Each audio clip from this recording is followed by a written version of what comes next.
Fala galerinha, tudo bem com vocês? Saulo Formiga aqui de volta. E olha só, você chegou agora nos vídeos da atividade comentada. Isso mesmo, a gente tem questões aqui que nós, professores do Gonçalves Dias, vamos debater junto com vocês.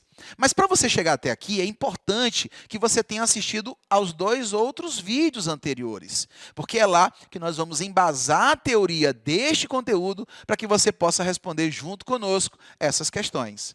Então, se você não assistiu até agora, volta lá que eu te espero. Daqui a pouquinho tu dá o play e a gente vai falar sobre as questões Enem, ok? Enquanto isso, vai rodando aí que tem muita coisa boa para você nesse seu curso. Grande abraço!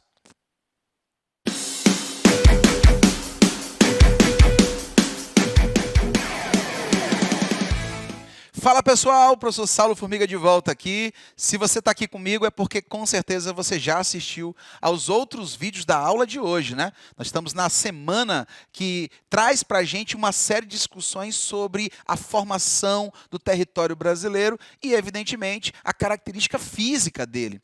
A partir de agora, as próximas aulas vão caracterizar esse Brasil. Então, você não pode deixar de estudar os vídeos que nós acabamos de ver e também responder as questões comentadas, gabaritadas, que estão prontinhas aqui te esperando no material PDF, tá bom? Então, olha só, não esquece do nosso lema, aula dada, aula estudada, tá bom? Qualquer dúvida, você tem nossos canais de atendimento e aí a gente está pronto aqui para tirar essas dúvidas com vocês. Olha só, eu trouxe aqui para vocês algo em torno de 3 questões que na verdade viram 4, porque tem uma que se reverbera em 2 e algumas, inclusive, as questões familiares do Enem.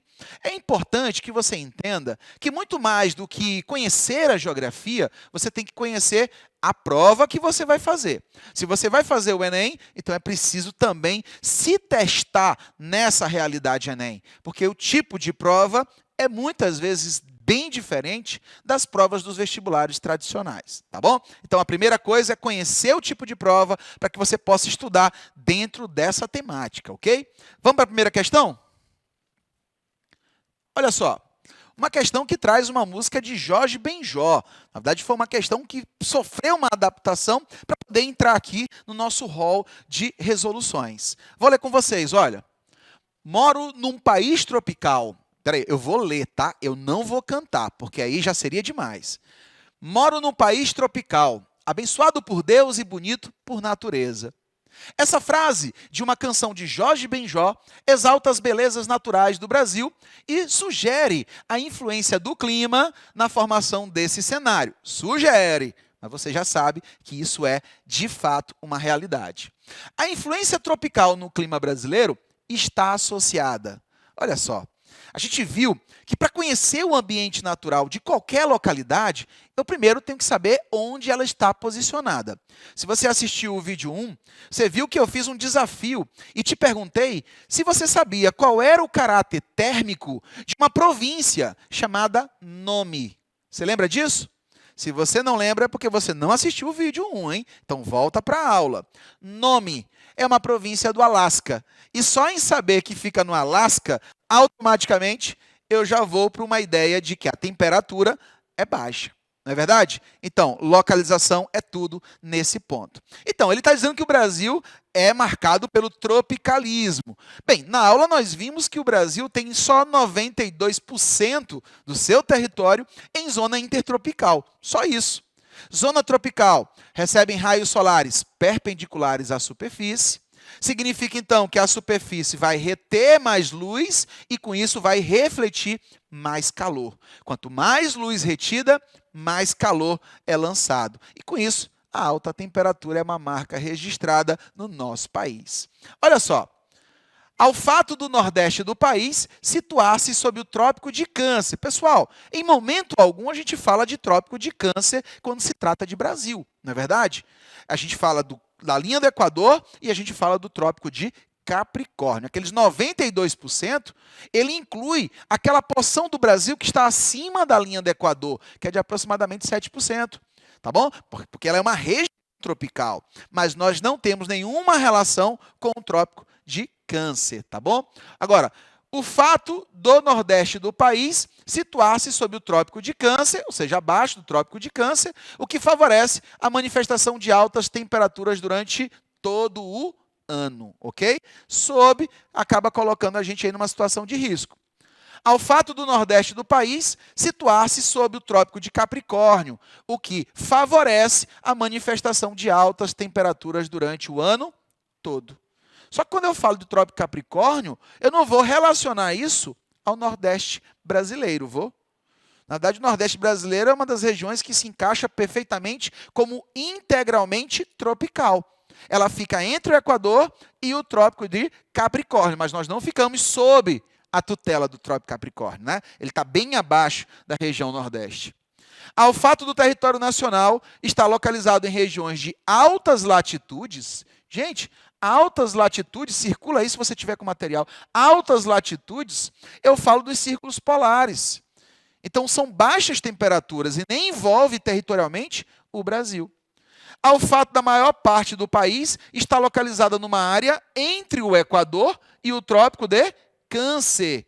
Você viu o quê? Que entre o Equador e o Trópico de Câncer, ou seja, acima, hemisfério norte, nós só temos 7% do Brasil. Os 93% que são esmagadores estão exatamente na relação oposta entre o Equador e o Trópico de Capricórnio, ou seja, ó, na letra E.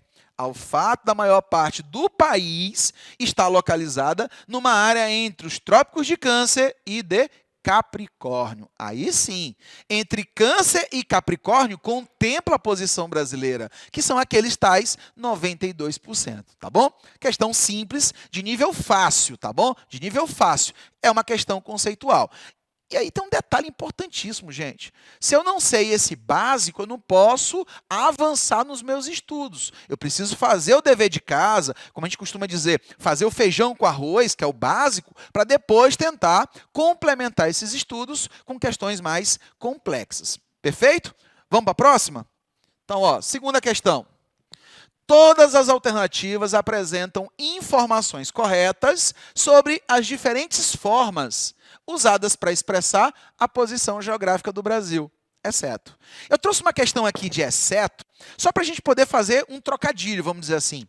Mas no Enem você não vai encontrar, busque a questão incorreta, tá bom? Para a gente fazer esse mix e também para se desafiar. Olha só, a posição atlântica, considerado uma vantagem para o país, tendo em vista o papel desse oceano nas relações comerciais internacionais. Lembra que nós vimos que o Oceano Atlântico é uma importante rota comercial. Na verdade, ela vem sendo suplantada pelo Pacífico há um tempo. E a gente já pode dizer que a rota comercial mundial, né, o movimento comercial mundial, já migra para o Pacífico. Então, o Atlântico perdeu força, mas ainda é uma importante rota dessas atividades. Então, até aí correto, ó. Tende a ser menos valorizada com a ampliação do comércio entre os países da orla do Pacífico. Meus irmãos, aí entra a questão dos tigres asiáticos, do grande crescimento da China, que inclusive beira peitar os Estados Unidos agora em 2020. Entra inclusive aí a questão das barreiras alfandegárias que foram criadas entre Estados Unidos e China, que gerou aí, sem dúvida, grandes repercussões e também atingiu o Brasil. Mas olha, o papo não se estende tanto, mas toda a letra A está correta, ok? Mas nós não vamos marcar, porque nesse caso a questão pede a exceção, tá bom? Item B, a posição austral. E aí eu te pego, sabe por quê? Porque normalmente são questões conceituais que roubam a cena. Pessoal, as questões do Enem, sobretudo as de geografia, que têm tido muitos erros, são as questões de nível fácil. Vocês acreditam nisso? São as de níveis fáceis. Por quê? Porque há sempre uma palavrinha que rouba a cena. Se você não souber o que é austral, você vai ter que ir para o chute. Mas você, nosso aluno, não vai precisar disso, porque aqui tem dicas importantes em cada aula. Austral, posição sul. Tá? Boreal, posição norte. Ouviu boreal ou setentrional, norte. Ouviu austral ou meridional, sul. Então, a posição sul é depreciada em função da supremacia dos países do norte. desenvolvidos. Sobre os países do Sul, predominantemente subdesenvolvidos. Se você assistiu ao nosso segundo vídeo da aula de hoje, você já sabe que isso está correto. Há uma depreciação do Brasil porque ele é caracterizado como um país do Sul econômico. Do Sul econômico, não é do hemisfério Sul, gente. É do Sul econômico. Por isso, subdesenvolvido, pobre e dependente. Perfeito? Posição C. A posição equatorial tem sido valorizada em razão da importância atribuída na atualidade. A biodiversidade que caracteriza a extensa porção do território nacional, incluída nessa área. Falou em zona equatorial, falou em floresta equatorial úmida. E, evidentemente, a biodiversidade é marca registrada. Portanto, todas estão corretas até agora, hein? Letra D. A posição ocidental é valorizada, pois a população brasileira se identifica com os valores do mundo ocidental e aspira a atingir o padrão de vida e os níveis econômicos dos países ricos desses blocos. Perfeito. Estamos no Ocidente com pensamento, com cultura ocidental. Então, isso favorece o fluxo de desenvolvimento humano e, evidentemente, de desenvolvimento econômico, tá bom? Se todas estão corretas, sobra para a gente quem? A letra E. A posição subtropical, que é aquele 8% do território nacional, é desvalorizada. Por quê? Por ser considerada a fonte de vários problemas nacionais. Você que está aí no Rio Grande do Sul, no Paraná, em Santa Catarina, vocês fazem parte do clima subtropical? Bem, se você faz parte, você pode responder isso melhor do que a gente. Não há por que dizer que o clima subtropical traz desvalorização. Eu tenho estações do ano bem definidas, eu tenho turismo, eu tenho a biodiversidade. Então, isso não tem como desvalorizar. Pelo contrário, isso traz uma valorização pela capacidade de produção de produtos, como, por exemplo, o milho, a uva, o arroz, o trigo, que são vários produtos para o mercado interno e o mercado externo. Cada um à sua época, tá bom? Então, a letra E está equivocada e você destaca a palavra desvalorizada, ok? Vamos passar para a próxima? A próxima é aquela que eu te falei que vira 2 em 1. Tem um pequeno texto e você tem duas questões interessantes para poder relacionar com essas afirmativas. Observe abaixo os aspectos favoráveis e desfavoráveis da nossa grande extensão. Então, tudo isso aqui, gente, é afirmativa. Perfeito? Grandes distâncias para o escoamento da produção. Maior integração intercontinental com os outros países da América do Sul, através de seus limites. Não esqueça que o Brasil faz fronteiras com quase todos os países da América do Sul, exceto com Chile e Equador. Então, isso, sem dúvida, coloca o Brasil numa situação privilegiada. Ter fronteiras com quase todos os seus vizinhos da América do Sul, do continente da América do Sul, coloca o Brasil como um grande relações públicas. Isso significa que eu tenho grandes pontes comerciais, grandes relações políticas podem ser enraizadas. E isso vai favorecer, sem dúvida, a economia do nosso país. 3. Maior diversidade climática. Aquela questão da posição norte-sul, gigantismo norte-sul, e tem a ver com os raios solares. 4. Problemas de diferenciação social, política e econômica entre as diversas regiões do país. Ou seja, quando você entra na regionalização brasileira, você identifica que existe um abismo social entre as várias regiões do país. Não só um abismo social, mas também um abismo econômico e estrutural, tá? E 5, maiores possibilidades de apresentar uma grande biodiversidade. Perfeito? Então, eu tenho 5 afirmativas que caracterizam o Brasil quanto ao seu território e a posição deste território. Agora, nós vamos para a questão. Olha só. Qual desses fatores teria mais implicação ou maiores implicações no desenvolvimento da agricultura brasileira? Com certeza você não lembra mais as afirmativas, então eu vou voltar. Mas guarda aí que nós estamos falando dos fatores que trazem implicações para o desenvolvimento da agricultura. Vou voltar. Olha só. Grandes distâncias para o escoamento da produção afeta a agricultura brasileira? Bem, afeta, né? Porque eu falo da distribuição dos produtos. Mas do ponto de vista natural, do ponto de vista ambiental, ter grandes distâncias de escoamento afeta diretamente? Maior integração intercontinental com outros países da América do Sul através de seus limites. Favorece uma relação comercial, mas não é decisiva. Maior diversidade climática. Pessoal, eu estou falando de agricultura. Agricultura é produção, não é isso? Produção enquanto relacionamento homem-terra. Essa produção depende fundamentalmente do clima, porque é ele que vai fornecer temperatura, é ele que vai fornecer umidade. Se eu não tiver as condições ideais, a agricultura não produz. Olha só, nesse caso, já achamos a resposta. O item 3 é o que traz maiores implicações para a agricultura brasileira, né? Que diga, por exemplo, os agricultores do sul do Brasil. O sul do Brasil sofre muito, sofre entre aspas, porque é uma dinâmica climática própria deles. Mas os agricultores normalmente sofrem quando a massa polar vem muito fria. Quando ela vem muito fria, ela causa um fenômeno chamado de friagem e geada. Tanto a friagem, que é a queda brusca da temperatura, como a geada, que é o congelamento do orvalho. É o congelamento das plantas, da umidade que fica nas plantas. Então imagina, a umidade que recobre a folhagem, que recobre as sementes, que recobre o produto, vai congelar. E congelando, faz com que a gente perca também a safra que está ali exposta. Então isso vai trazer, sim, grandes adversidades. Então o item 3 é a resposta dessa questão.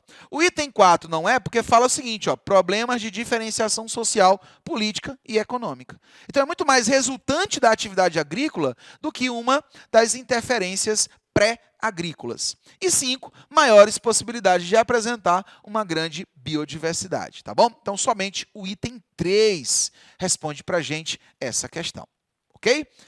E a quarta, qual desses fatores teria maiores implicações no desenvolvimento de novas vacinas, medicamentos, matérias-primas e formas de alimentação? Quando você fala de vacina, você fala de medicamentos, você está falando da biodiversidade. Porque é através da biodiversidade que nós vamos buscar os componentes presentes nessa biodiversidade que vão compor os medicamentos ou até mesmo as vacinas. Então vamos voltar lá para a questão, ó. Olha só. Grandes distâncias de escoamento é estrutural, não ambiental. Maior integração intercontinental é estrutural, não ambiental.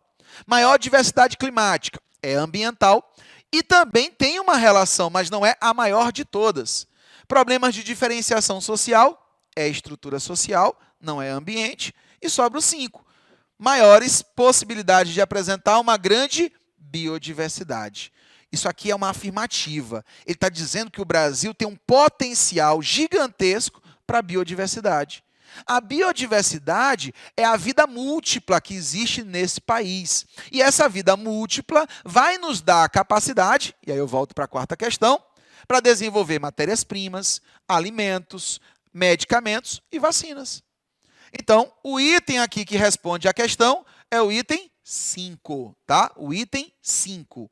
Que é, portanto, a nossa única resposta, ok? Eu deixo aqui um grande abraço e espero que a aula traga para vocês esse embasamento que a gente precisa para poder entrar em campo com a geografia física brasileira, com a vegetação, com os solos, com as rochas, e aí sim caminhar em direção ao nosso sucesso lá no Enem. Um grande abraço e até a próxima aula.